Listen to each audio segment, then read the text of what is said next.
Dobrodošli ljudi u 4. epizodu Mitove legendi. Danas ćemo snimati misteriju o teleportanom zidu, pa hajde da počnemo. Treba vam prvo ovaj good bike, to je četvrtočkaš, i na ovu ovdje lokaciju da dođete. I sada se zaletite pravo u ovo zid. Znači pravo u njega, ne mora pretjerano brzo, znači ovako, pogledajte sada ljudi. Ovo znači ja nisam mogla da verujem da stvarno ovo ima.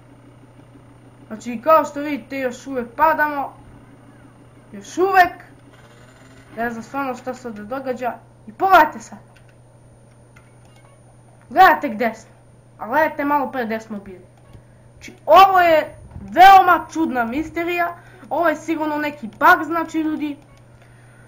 U redu, barem smo se teleportovali, na ovo mjesto možete naći ovo ovdje oružje, malo se isplati znači.